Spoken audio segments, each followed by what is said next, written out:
All right, so it's January 7th, 2025, and the news is already coming in hot. Yeah, seems like we've got quite the mix today. Everything from political shakeups to natural disasters, even a story that proves just how powerful a good book can be. Speaking of natural disasters, let's start with that breaking news out of Tibet. A pretty strong earthquake hit the Xigaze region earlier, 6.8 magnitude. Wow, that's significant. Yeah, and tragically, over 120 lives have already been lost, and a lot more injured. It's a remote area, close to Mount Everest, and the terrain is making those rescue efforts a real challenge. Yeah, I can imagine. Responding to a disaster in a region like Tibet comes with all sorts of unique challenges. You've got the high altitude, obviously, and then limited infrastructure, harsh weather conditions.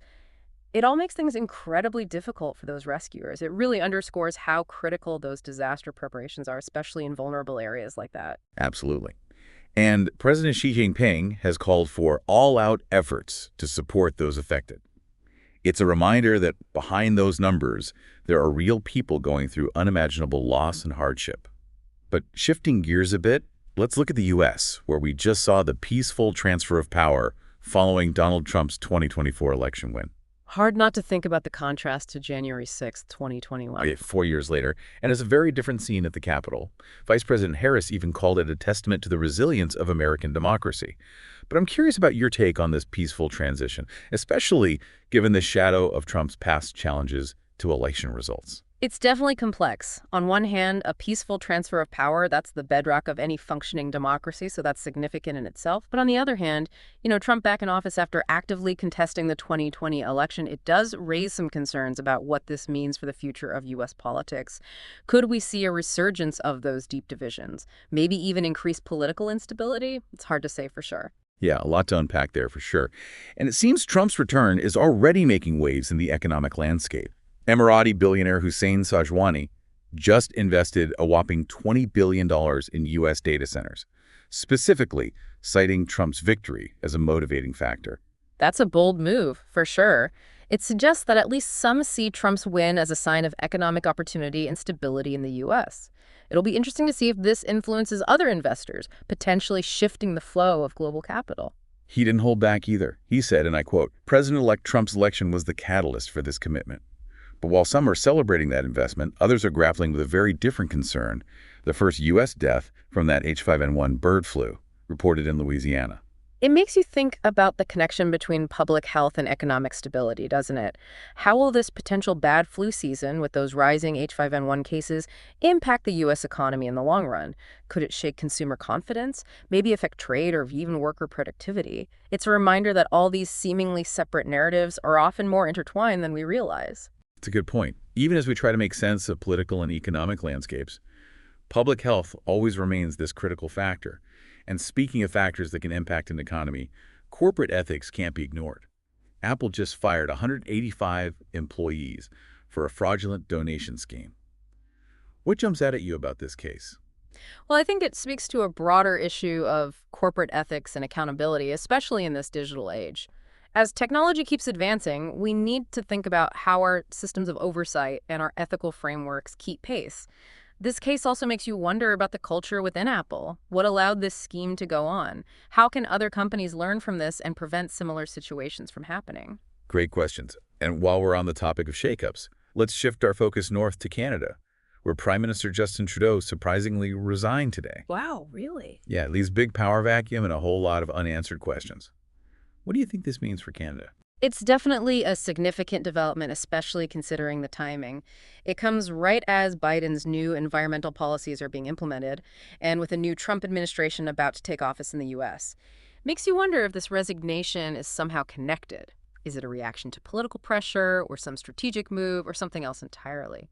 It'll be interesting to see how it all plays out and how it reshapes the Canadian political landscape. And as Canada grapples with that internal shift, Greenland is back in the international spotlight. Donald Trump Jr.'s visit is fueling speculation about those U.S. acquisition attempts again, even though Greenland's prime minister has been very clear Greenland is not for sale. The recurring interest in Greenland from the Trump family, it's definitely something to keep an eye on. It speaks to those broader power dynamics between nations, the strategic importance of resources, and that growing competition for influence in our changing world. It's true. And speaking of a changing world, Jean-Marie Le Pen, founder of France's far-right National Front Party, passed away today. The end of an era in French politics. It really is. Yeah. It makes you think about the lasting impact of political ideologies, even those considered extreme or fringe. How do those ideas evolve over time? How do they resonate across generations? It's a question that goes beyond national borders and speaks to the power of ideas in shaping political landscapes. Not a doubt about that. And from the passing of an era to a platform fighting for its survival, TikTok is facing that potential U.S. ban due to those data security concerns.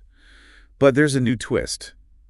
Kevin O'Leary, the Shark Tank guy, has joined a bid to buy TikTok's U.S. operations. What do you make of that, especially given O'Leary's reputation? It's a fascinating intersection of business, technology, and national security, that's for sure. O'Leary's known for his focus on profitability and innovation, so he could potentially steer TikTok in a direction that addresses those data security concerns. The question is, will it be enough to satisfy U.S. regulators and avoid that ban? It's a big gamble, but one that could have a huge impact on the future of social media in the U.S. It'll be interesting to watch how that unfolds. And while TikTok is searching for a lifeline, Meta, the parent company of Facebook and Instagram, is making a very different move. They're scrapping their U.S. fact-checking program and replacing it with a user-driven system called Community Notes. So a shift toward decentralized content moderation. That raises all sorts of questions, doesn't it? Will it be effective in combating misinformation? Could it be vulnerable to bias? And what does it mean for the role of everyday users in shaping online information? It's a move that could have far-reaching consequences for how we consume and share information online. Definitely something to keep an eye on. But let's turn our attention now to India, where we've got quite a mix of news today. India is always buzzing with news. What caught your eye?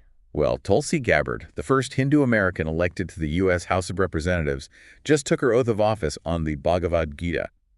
That's a pretty historic moment. It reflects the growing religious diversity in U.S. politics, doesn't it? Absolutely. It's a powerful statement about the changing face of American leadership and the recognition of diverse faiths in the political sphere. Gabbard's actions are definitely symbolic and will likely spark some important conversations about representation and inclusivity. And while Gabbard makes history in the U.S., India is focusing on equipping its workforce for the global stage. There's this new partnership that aims to bridge skill gaps and help workers gain the skills they need to succeed abroad. It connects to that larger conversation about global workforce trends, doesn't it? The increasing demand for specialized skills in such a rapidly changing job market. It shows how interconnected our national economies are becoming and the importance of being adaptable in the face of those changing demands. It's about staying ahead of the game. But even as India looks toward progress, there's that lingering shadow for the BPSC paper leak case. The Supreme Court decided not to hear the case, which leaves those questions about exam integrity and fairness unresolved. That case really strikes at the core of social mobility and equal opportunity, particularly in education. Corruption and that lack of transparency in exams, it can be devastating. Erodes public trust and makes it so much harder for individuals to advance. The fact that this case hasn't been resolved raises some serious concerns about whether India's institutions are effectively dealing with these systemic issues. A sobering reminder that even with progress, we have to stay vigilant about those issues that undermine equality and opportunity. I couldn't agree more. Now, to end this segment on a lighter note, what are your thoughts on the man who flew from Italy all the way to Mumbai, just to give an author feedback on their book? It's a heartwarming story, isn't it? It speaks to the power of storytelling and how far people will go to connect with authors whose words have touched them. In a world that's often dominated by headlines and breaking news, it's a nice reminder of the power of human connection through art and literature. It really is. But we've only scratched the surface of today's news. There's a lot more to unpack, more connections to make, and more insights to uncover. So stay with us because our deep dive continues after a short break. That story about the reader really reminds you of the power of connection, right? But not every connection is so positive, unfortunately. The Israel Daily News just released their report for War Day 459. It's hard to believe it's been going on for so long, almost 15 months now. Each day that passes, it's just countless lives affected, stories of loss and displacement. And sadly, the Middle East isn't the only region dealing with this kind of violence and instability. The U.S. just accused the Rapid Support Forces in Sudan of committing genocide during that ongoing civil war there. Those are some serious accusations. It definitely marks a turning point in how the international community is responding to that conflict. The U.S. also imposed sanctions against the RSF leader. It makes you think about how effective those sanctions really are, as a way to stop violence. And what's the global community's responsibility in situations like this? We've seen sanctions work sometimes and other times not so much. Sudan's a tough one, that's for sure. A real challenge for international diplomacy and humanitarian efforts. It's heavy stuff, no doubt. But even with all that darkness, there are some flickers of hope and cooperation. Like the U.S. is strengthening its technological partnership with India. That's an interesting development, especially considering everything else going on in the world right now. With tensions still high between the U.S. and China, a partnership like this signals a shift, doesn't it? Closer ties with India. It could reshape the balance of power in the region and even influence future economic and technological advancements. And the U.S. is also working on removing those regulations that hindered civil nuclear cooperation, so that could expand this partnership into energy as well. It shows you how international relations are always in flux, right? New alliances forming, old rivalries resurfacing, it's constantly evolving. And while the U.S. and India are getting closer, the U.K. is taking a different approach. They're putting those tech giants under the microscope with a new investigation. It seems like there's growing global concern about these massive tech companies, right? How much power and influence they have. This investigation is going to look at their impact on market competition, data privacy, maybe even how they affect political discourse. Whatever the outcome, it could have ripple effects across the entire tech industry. Could lead to new regulations or even antitrust actions that totally change the digital landscape.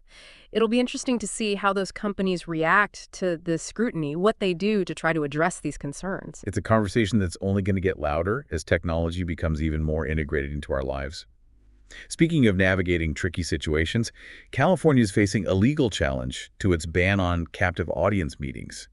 You know those mandatory meetings some employers use to discourage workers from unionizing? Right. Well, someone's challenging that ban. This lawsuit goes right to the heart of that whole debate between labor rights and corporate interests, doesn't it? It raises questions about free speech, the right to organize, and that balance of power between employers and employees. Especially in today's work world, things are so different now. California's often been seen as a pioneer when it comes to those progressive labor policies. So, whatever happens with this case, it could have a ripple effect across the U.S. It's a reminder that the fight for workers' rights is far from over, even in a place like California. And speaking of ongoing battles, Congress has already started cracking down on immigration. Seems like a sign of what's to come with Trump back in office. Wow, they're not wasting any time, are they? It's only a few days before the inauguration, and they're already making moves. This is going to be controversial, that's for sure. Probably even face legal challenges. It raises concerns about the impact on immigrant communities, due process, the very values that America stands for. This early action just shows that immigration is going to be a major issue during Trump's second term, with big implications for domestic and foreign policy. It's a stark reminder of how quickly the political landscape can change and what those changes mean for people on the ground. While Congress is focused on immigration, the UK is tackling a different kind of border issue, that whole problem of deepfake pornography. It's scary how quickly this technology is advancing. The ability to create those hyper-realistic but totally fake images and videos, it's a threat to privacy and consent. What the UK is doing, trying to make it illegal to create and share this stuff, it's groundbreaking, really. It shows how much our laws need to catch up with technology. This isn't just a UK issue, it's a global one. And what they do could set an example for how other countries approach this problem. It's a chilling example of how technology can be misused, how it can be used to hurt and deceive people. And as we rely more and more on digital media, it's more important than ever to be critical thinkers, to be careful about the information we consume. Absolutely. We're bombarded with so much information these days. Truth and lies mixed together, it's hard to tell them apart sometimes. We all need to be more media literate to think critically about what we see and hear. Which is exactly what we tried to do here on the Deep Dive. All right.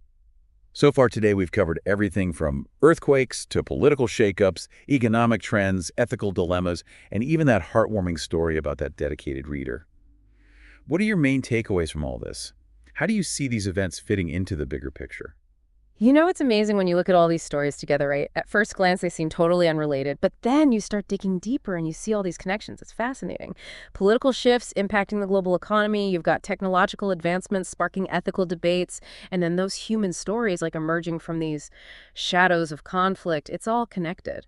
It really highlights how everything's intertwined, doesn't it? We're all part of this complex system, and understanding those connections It's so crucial if we want to navigate the world around us. But out of all the news we've discussed today, what really resonated with you? I think that story about the U.S. potentially banning TikTok, it really got me thinking. It brings up so many questions about, national security versus freedom of expression and the power these tech companies have. The outcome of this whole thing is going to have huge impact on social media, on the entire digital landscape. It also shows how much technology is playing a role in these global power struggles, which is something we're going to see a lot more of in the future. Yeah, I agree. That one's a big one to watch. And the situation in Sudan, obviously incredibly concerning, those accusations of genocide, are horrifying. And how the international community responds is going to be crucial. It could determine the course of this conflict. It's a stark reminder that even as we see progress and all these technological advancements happening, there are still places where basic human rights are being violated, and we can't turn a blind eye to that. We have to pay attention and speak up for those who are suffering. Absolutely. And on a slightly more hopeful note, that story about Tulsi Gabbard taking her oath of office on the Bhagavad Gita, it does offer a little bit of hope, a sign of inclusivity and representation in politics. It might seem like a small thing, but it symbolizes a growing recognition of different faiths and backgrounds in positions of power, and that's important.